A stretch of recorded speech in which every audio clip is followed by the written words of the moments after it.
This is the After Party, live with Kim McAllister. Pick a couch, grab a drink, and settle into the conversation.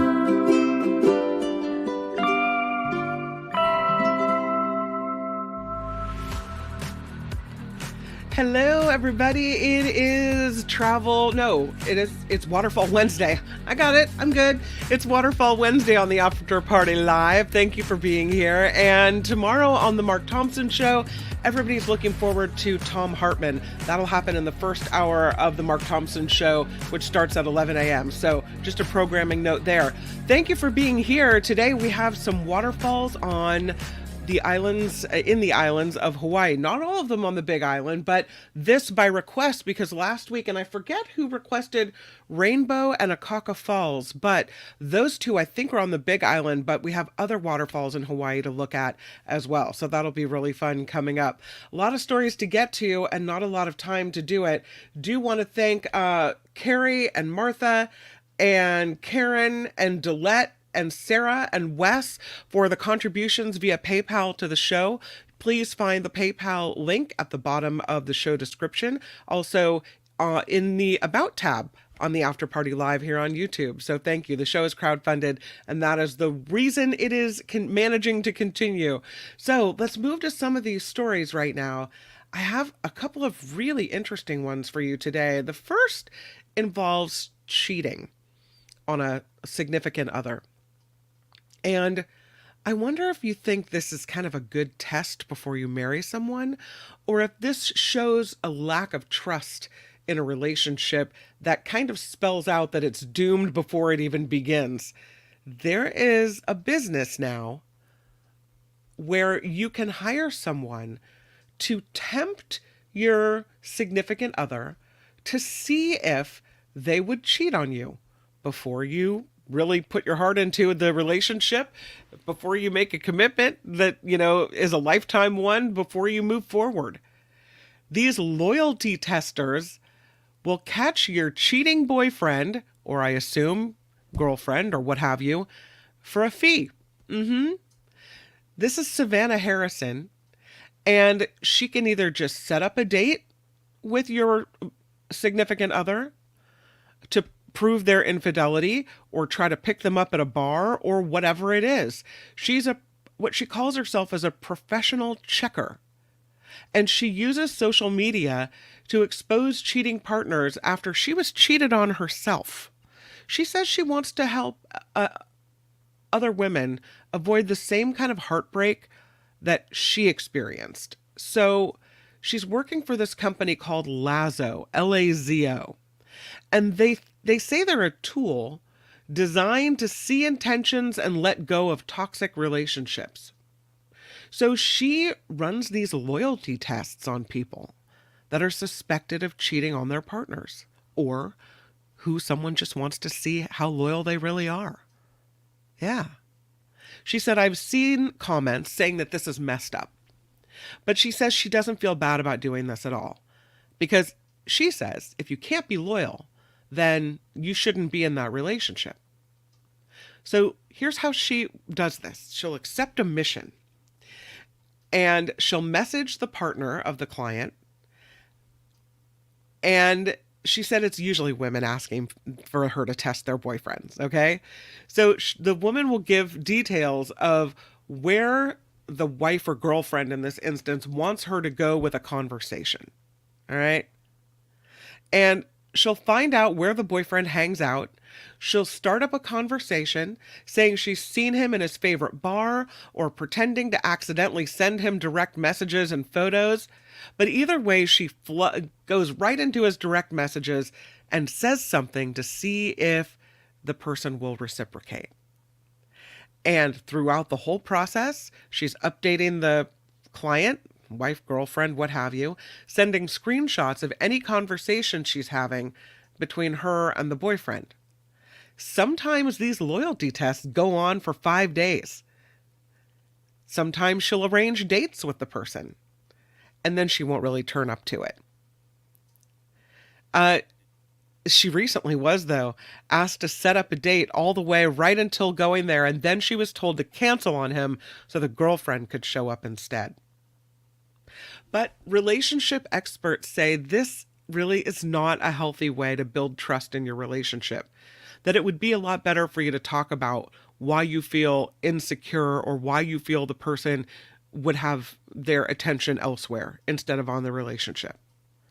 It's about saying, according to one sex therapist, it's about saying there's something wrong with us, what's happening, that the important thing is not to catch them, but to fix the relationship. And she says it also means you should think deeper about why you don't trust your partner and whether maybe there's something deeper going on.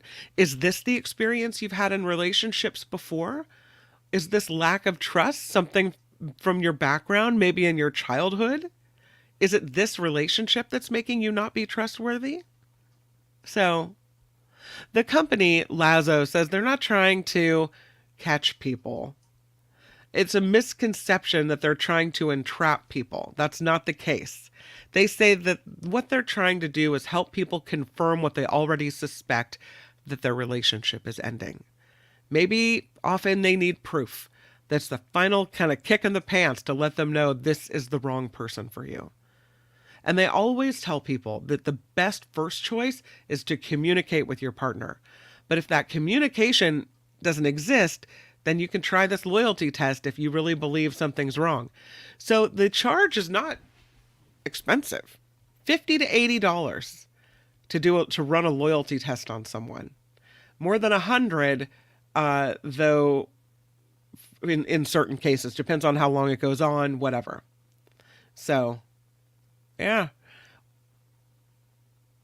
I don't know. They have more than 400 part-time checkers like this woman, Savannah, on their books.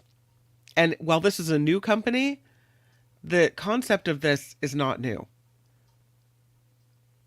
What do you think about this? I mean, I think it, again, like the company said, it shows you your relationship is already over. But if you have to even go to a company like Lazo, if you have to even do a loyalty test like this, I think that says a lot already. I don't know. I mean, it just seems like that to me. That, yeah. Trevor says this is absolutely entrapment. No. Well, Trevor, if you weren't doing anything wrong, you couldn't be trapped. Karen says trapping them into what? Into cheating. Into cheating with someone else. Yeah. Mindy says there's really something to staying single. You don't have to worry about trusting your partner. It's truth. I don't know if that's expensive. I don't think it's per hour. I think it's for the experience, but maybe it's a little more expensive than that. Yeah, I don't know. It's kind of like hiring a detective, says Karen Cooper, only more direct. Mindy says it's a setup. I bet she makes good money. They say, this woman says it's not about the money for her, that it's about her past experiences and trying to help women avoid what she went through. So, yeah. I mean, Be Aware says, so she's paid to flirty with a man and not have sex to prove he's a cheater? A prostitute would be paid to flirt and then have sex. Well, yeah, this isn't about the sex part. This is about catching you in the, ooh, you just set up a date with some other lady part, right? Ricky makes the point, if you have no trust, if you can't communicate, yeah, it's already over, says Karen. Done. That's kind of what I think. Be Aware says if you feel the need to hire this gal to test your significant other because you don't trust them, you probably should reflect on being in a trustless relationship. Absolutely. Yeah. Mo says no, she's a Jezebel, out to destroy someone's life. Well, listen, I don't feel like this is a healthy way to test, first of all. I mean, if you get to this point, again, I think it's already over. But I don't know why you would blame her instead of the person who made the, commitment to a significant other to remain faithful. I think that's the person who is at fault. Gordon says, I think there are much better ways to determine if your mate is untrustworthy. Absolutely. Deidre says, if my husband is unalived, I do not think I could date again. I've been with him for 26 years. Yeah. I mean, you get to a point where you kind of used to your ways. So maybe starting again is, I mean, I hate to feel like love, there's never, true love around the corner, you could say. But Rhonda says, I knew I couldn't trust my second hubby, so I saved the money. Absolutely. Well, I thought that was an interesting story. Let's talk about the Nobel Prize. Let's get a little sciencey here, because these two fellas, John Hopfield from Princeton and Geoffrey Hinton from the University of Toronto, Canada, have won the Nobel Prize in Physics for 2024. And this is all about AI.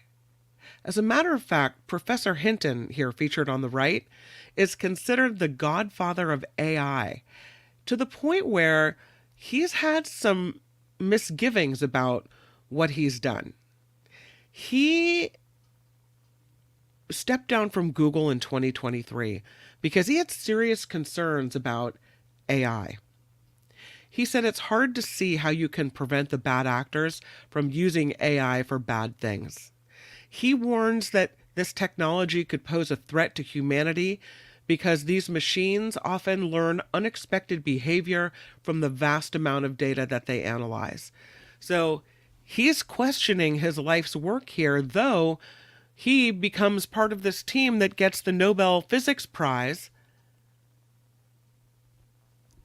And so, it's very interesting how we celebrate him and how we don't necessarily listen to the warnings that he has offered. They won the prize, the Nobel Prize for Physics this year, because they've laid the foundation for artificial intelligence. So this is what they're being celebrated for. They've created artificial neural networks inspired by the human brain. Just like we learn from strengthening or weakening connections between synapses, machines can learn by strengthening or weakening the connections between two nodes. And so they get the Nobel Prize and the big money as well. So to animals now. Here, by the way, is Professor Hinton, who has some definite questions about AI and what he helped develop and put forth into the world. We have a winner, not the Nobel Prize, a winner of Fat Bear Week. That's right, Grazer, for the second time in a row, wins Fat Bear Week. At Alaska's Katmai National Park, Grazer, named the winner of Fat Bear Week for the second consecutive year. She won her second competition, beating out other favorites, including Chunk, number 32. What's interesting about that, it's nice to see that she beat Chunk, because apparently she and Chunk have issues because Chunk killed her cub, her bear cub. So, I don't think they know the difference, but maybe we know the difference. Yeah. She is the first competitor to win Fat Bear Week while caring for a cub. So that people that are voting feel a little triumphant because of this one. Congratulations to Grazer for her Fat Bear Week victory. I have a video for you for this next story. It's kind of cute. This little koala wandered away and managed to end up in an area that is a transport, like a train station. Here it is. It's coming. I think it's coming. Anyway, the video shows him, if it would work, that would be nice. The video shows him. That won't work. Oh. No, we're not going to get the video. The video shows this little koala wandering throughout this train station. There he is. There he goes. Up the stairs. Kind of a cute little guy. Found his way onto the platform at the train station. You can see him climbing the stairs. He's so cute. The train guard that spotted this little koala notified the security guards. They had to warn incoming trains as well to slow down when passing through this area. The police came, they got this little guy, and now he's back in the bush where he goes, safe and sound. But yeah, there he is. See people coming to get him. Yeah, you can't be there. You can't be at the train station, little one. You're close to the tracks. Look at that. And there they are, seeing if they rescue him. And rescue him they did. So this little koala bear is okay. Yeah. Anyway, cute video of him wandering around. Here's the story I was talking about earlier on the Mark Thompson show. A little more detail about this long COVID study. I'm sorry, this is a different study. I was talking earlier about the link between a study done in the UK, the link between COVID and heart attack and stroke, which is a study out of the UK derived from the UK Biobank data. This is a study about long COVID and how damage to your brainstem might be driving long COVID if you have it. There's a new study that was reported Monday in the journal Brain, and they say damage to the brainstem could be behind the physical and psychological effects of long COVID. They did brain scans on 30 long COVID patients, so the sample size of 30 isn't very big, but they say that they found that the long COVID patients had damage to the region of the brainstem that's associated with breathlessness, fatigue, anxiety. That's what they're looking at. The brainstem, according to researchers, is the critical junction box between our conscious selves and what's happening in our bodies. By the way, the study done at the University of Cambridge, Department of Clinical Neurosciences. So they say the ability to see and understand how the brainstem changes in response to COVID-19 is expected to help treat long-term effects more effectively. They did some post-mortem studies of people who died of severe COVID early in the pandemic, and it did show some changes in their brainstem. That people who were very sick early in the pandemic showed long-lasting brain changes, likely caused by an immune response to the virus. But measuring that immune response is difficult in people that are still alive and kicking. So normal hospital-type MRI scanners can't see inside the brain with the kind of chemical and physical detail that they need to be conclusive about this. So they turn to these MRI machines that are more powerful. They're called 7 Tesla scanners. And those showed COVID infection caused inflammation damage in multiple regions of the brainstem. The abnormalities appeared several weeks after hospital admission, generally in regions of the brain associated with the control of breathing. And the fact they say that these abnormalities were in that spot suggests long-lasting symptoms are an effect of inflammation of the brainstem following the COVID-19 infection. The effects are over and above the effects of age and gender and are more pronounced in those who had severe COVID. The brain scans showed damage in areas related to fatigue and anxiety as well. And mental health is intimately connected to brain health.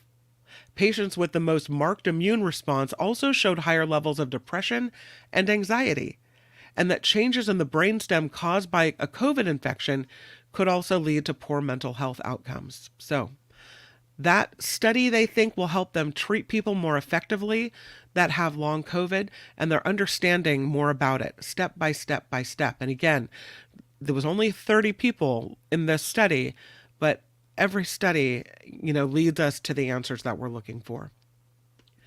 The Marburg virus, of huge concern right now, to the point that we are now testing people coming into the United States from Rwanda, starting the week of October 14th. And this is why I think this is such a problem. If you know it's a problem now, start it now. Get the people there now. Overnight them there. Don't wait until October 14th. Today is October 9th. How many people could come into this country unscreened before you start screening? This is a shortcoming.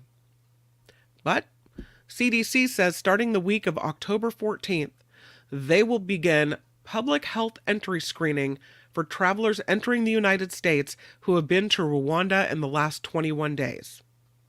The screening trying to reduce the risk of the importation of the Marburg virus into the United States, which could potentially spread around. As of Monday, they had 56 cases of Marburg in Rwanda. 36 people are in isolation and treatment. 12 people have died because of this. So far, no cases of Marburg have been reported in the United States. But travelers coming from Rwanda will be routed to one of 3 airports, either Chicago, O'Hare, JFK in New York, or Washington Dulles in Virginia. And that's where you will be tested. So land at one of those airports. You've got to meet with CDC staffers for temperature checks, assessments of any other symptoms, sore throat, vomiting, rashes that appear on the torso. They say people infected by this virus can start showing symptoms 2 to 21 days after their exposure. This is a nasty one. Marburg is a virus that causes hemorrhagic fevers and internal bleeding, a lot like Ebola. It spreads through contact with bodily fluids, including blood and semen. There is no treatment, there is no vaccine, and the death rate can be as high as 88%, according to the World Health Organization. The CDC first began alerting U.S. doctors about Marburg last year. So if this is so awful, and I know that it's only 56 cases in Rwanda, but if this is so awful and you want to stamp it out before it even exists, then why haven't we been testing before this? We've known about this for a while. The CDC issued a level 3 travel health notice on Monday, warning Americans against unnecessary travel to Rwanda. So, yeah, here we go. And I'm glad to see they're doing it, but it would have been nice, I think, if they would have gotten an earlier start on that one. Here's a lighter-hearted story, I guess, if you consider the destruction of art a light story. But this, you look at this and think to yourself, that's just a couple of beer cans laying around. Looks like somebody's drinking and left their garbage out. And that's what someone thought. And threw it away. But it turns out one person's trash is another person's art. This artwork was mistaken for litter, had to be rescued from the garbage can at the museum. The art piece is called All the Good Times We Spent Together. And there it is. It's just a pair of abandoned beer cans.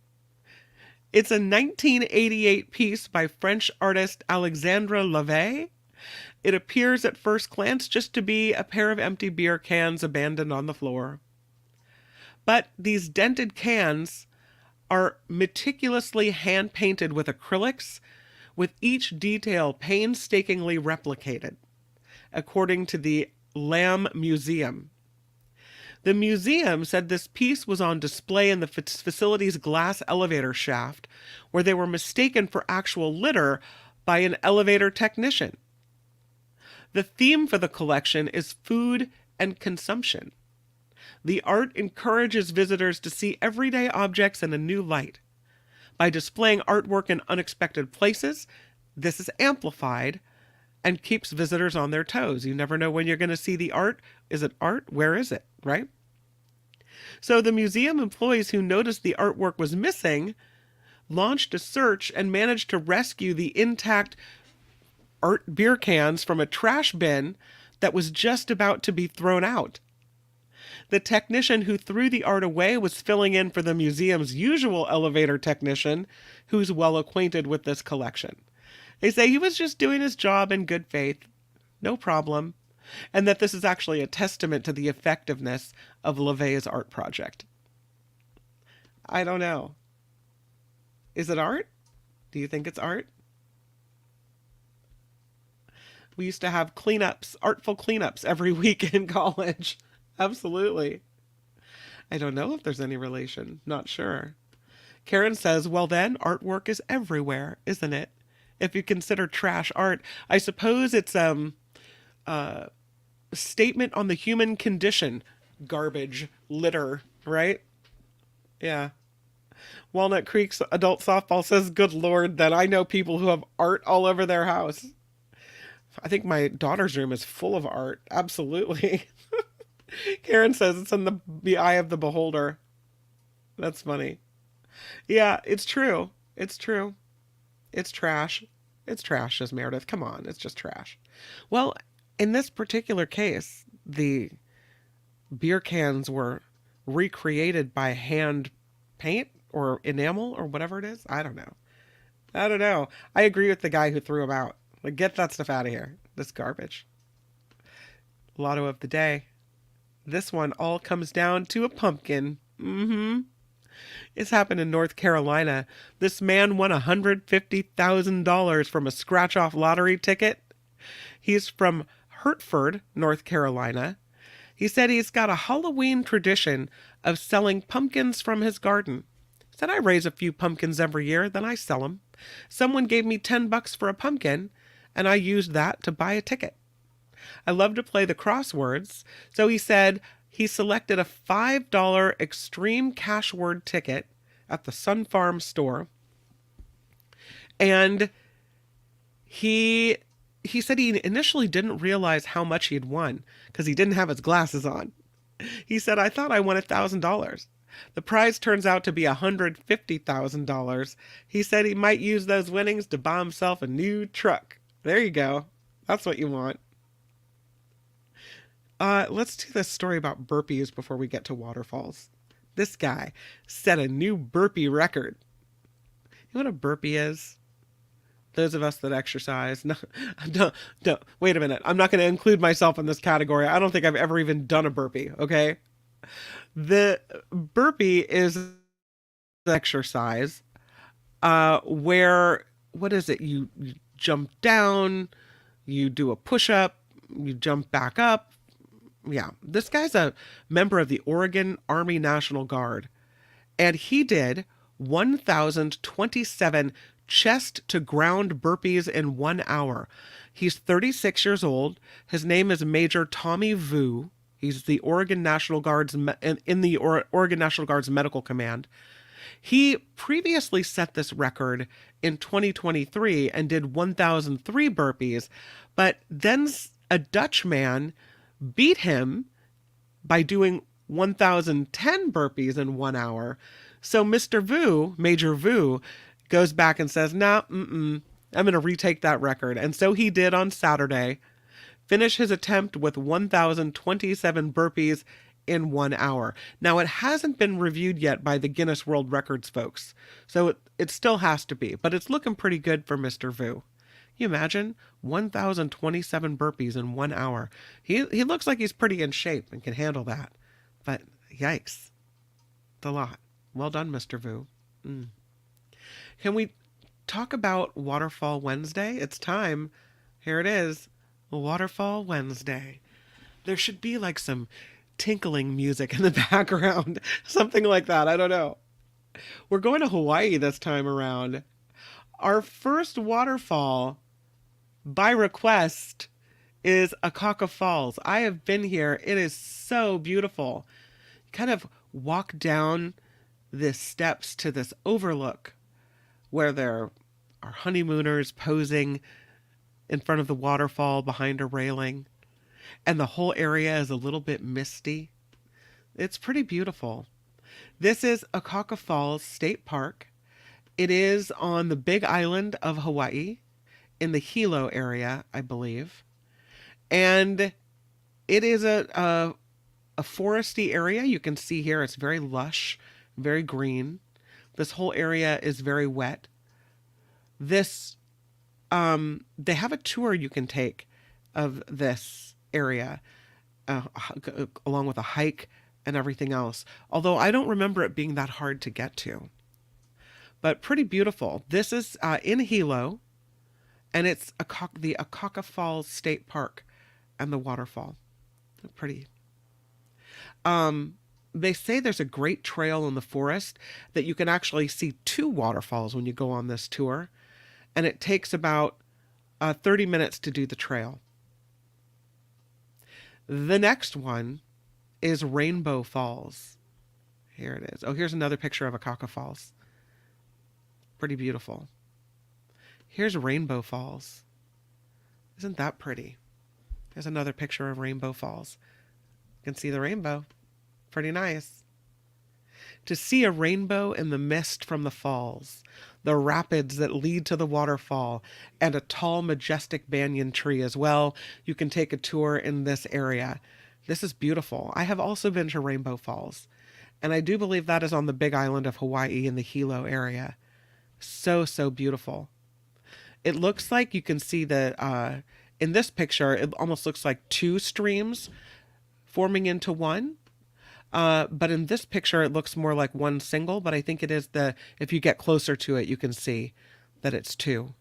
So that's really, really pretty. The next one, and I'll try to say this well, Kulaniapia Falls. This is an area with fantastic views, beautiful walking paths, bamboo gardens, and of course, this walking fall, Kulaniapia Falls. So beautiful. And I'm trying to figure out, this is, I don't know exactly. Oh, this is also in Hilo. This is on the big island of Hawaii. Though Kulaniapia Falls is on private property. It is exclusively available to overnight guests and those that book a day pass from one of their experiences. You can see the waterfall. You can rappel down a cliff in this area. They have cooking classes and farm tours. This is the rappelling thing. You can go 120 feet down Kulaniapia Falls. So, sounds pretty fun. I have not done that. I didn't know that it was on private property either, so that's kind of cool. The next one in the list. Oh, here's another picture of Kulaniapia. Beautiful. This one is Wailuku River State Park. Kind of misty there, hard to see the waterfall up above. The area you drive through, and this is kind of interesting, is a residential area. And then all of a sudden, you emerge, and here is this incredible waterfall. So pretty. You can see it up there. Yeah. The next one is called, and this is kind of a funny name, it's Pe'epe'e, Pe'epe'e, but it looks like PP is how you spell it. But with the umlauts, it's Pe'epe'e Falls. And this is just up the road from Rainbow Falls. It's a great stop if you're touring waterfalls. You can see the boiling pots as you go here as well, which is kind of like rushing streams. Nice platform to see the boiling pots, and you get a partial view of the falls as well. Beautiful area. Pe'epe'e Falls on the Big Island in the Hilo area. I think I have another picture as well. Nope, just one picture of that. Pe'epe'e. So there you have it. So we have Akaka Falls. We have Rainbow Falls. We have Kulaniapia Falls, the privately owned land. We have Wailuku and Pe'epe'e. There you go. Waterfall Wednesday. Love it. Hope you enjoyed a little bit of peace and tranquility with Waterfall Wednesday. Yay. I think I might have time for one more story. I wanted to make sure I fit our waterfalls in there, but let's talk for a moment, if we can, about this brain cleaning system that we have that helps our bodies to rid junk in our brain that can eventually lead to dementia, Alzheimer's, and all kinds of things. Yeah, we have a brain cleaner. Who knew that this is what we had going on in there? But researchers have discovered this system, kind of a brain waste disposal system, that could help prevent Alzheimer's. It clears away junk proteins that contribute to the development of dementia and Alzheimer's. This was reported Monday in the Proceedings of the National Academy of Sciences. They've used advanced imaging to reveal a network of fluid-filled structures along arteries and veins within the brain. The structures allow cerebrospinal fluid to flow through the brain, potentially flushing out waste proteins like amyloid and tau. Those proteins become toxic when they build up in the brains of Alzheimer's patients. They create plaques and tangles that are the hallmarks of Alzheimer's. So previous research found these sort of fluid channels in the brains of mice. This is the first time it's been confirmed that human beings have this as well. No one has shown it before now, according to the researchers with the Oregon Health and Science University School of Medicine. This shows cerebrospinal fluid doesn't just get into the brain randomly. It goes through these channels.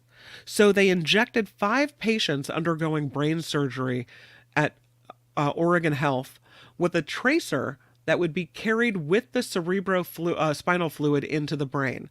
And then they used MRI scanners to track the spread of the tracer throughout the brain. And what they found is that these images showed the fluid moving along clearly defined channels in the brain. They call them perivascular spaces. That you can actually see these dark perivascular spaces in the brain turn bright. The researchers think these pathways help flush out the waste that's been generated by the brain, similar to the way that our lymphatic system flushes waste generated by our immune system throughout the body. People thought these perivascular spaces were important, but it had never been proven, and now they say it has. So, the future research they'd like to do will focus on ways to improve this waste disposal system in the brain. So if quality sleep is believed to help the system better flush waste proteins out of the brain, they'll look at that. They'll look at how you can improve this so that people that maybe are at risk of dementia have a better flushing system to keep those things at bay.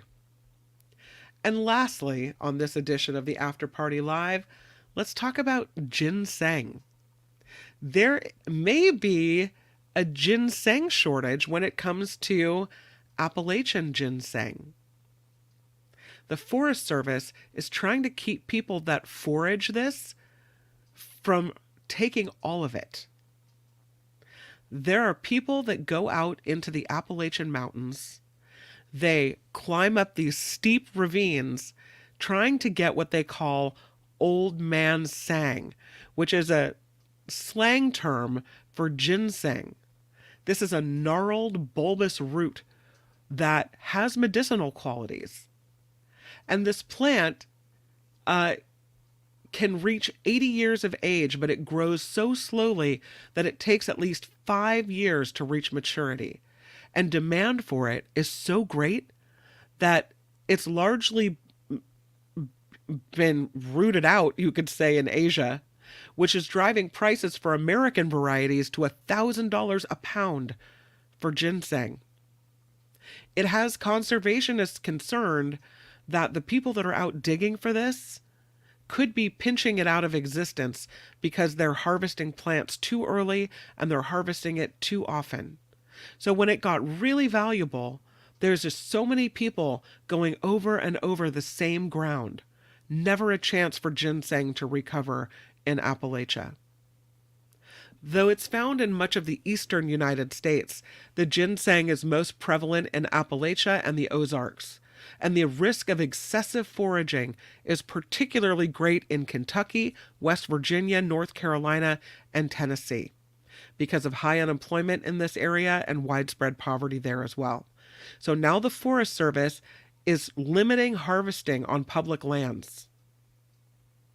They don't want you to go and do this. They've got a federal ban, post-Hurricane Helene. A federal ban on harvesting the root will remain in place for at least another year. If you get caught digging up ginseng in these hardwood forests, you can be fined $5,000 and go to prison or jail for 6 months. They think that this ban, which they put into place in 2021, could last up to a decade. And that is because they're trying to take steps to preserve what they say is a valuable resource. For a lot of people, they call it sanging when you go and dig this stuff up. And they say sanging is, for many people, a way of life. It supplemented rural incomes for generations, especially in areas that were dependent on the coal industry. So the Cherokee used this root medicinally, and that They ended up shipping their ginseng root to China by the middle of the 1700s. Who knew? The revenue from these deals helped this tribe, the Cherokee, buy back a small portion of its ancestral lands as well in the 1870s. And that was used to establish the trust on which the eastern band of Cherokee Indians now live. Formerly enslaved people, entire towns, they all were cultivating ginseng in the forests of Appalachia. So this is something that's been going on for a long time, and now there's a ban on this. I didn't know. I thought it would be interesting for you to know as well. And thus ends the After Party Live on a Waterfall Wednesday. Thank you for being here. I'm going to the chat. Yeah, very expensive, $1,000 a pound. Crazy. Deidre says there used to be a reality show about ginseng foraging. I had no idea. I'm not sure if it's dry or wet. I don't know. I would imagine dry. I don't know the answer. Yeah. Karen says, good knowledge, deer browsing and habitat destruction have been problems with less ginseng also. Yeah.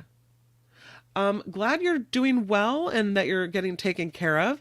Thank you for being here. I know I missed you yesterday. I was looking for your goodbye message because I usually see it every day, and I didn't see it yesterday, and I thought, oh no, I don't want to miss her. She's going to be upset if I don't put her message up. So yeah. Karen says there's an American brewer that uses ginseng in liquor too. Ginseng is used in a lot of things, so it's weird to think that we wouldn't have it around anymore. There's a reason to preserve it. All right, tomorrow is Thursday. It will be Trivia Thursday, and I have right here, as I wrote down last week, the requests for trivia categories. I have National Park Trivia and Math Trivia. I don't know where I'm going to find Math Trivia, but I'm going to work on that. So that is what is on tap tomorrow here on the After Party Live. Tomorrow on the Mark Thompson Show, it starts at 11 a.m. here on YouTube. We will talk to Tom Hartman, a talk show host, very successful author, and it's a great conversation. We will also talk to David Katz. A lot of things going on in the legalities in the legal world, so we always love talking to David Katz as well. That is tomorrow on the Mark Thompson Show here on YouTube, and then I'll see you right after for the party. Thank you for being here. Go out and make it a really great Wednesday, and I'll see you tomorrow here on the old YouTube. But for now, bye everybody. The After Party Live would like to thank the following contributors and viewers like you.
Nikki Show, 5 o'clock. Thank you, Lori.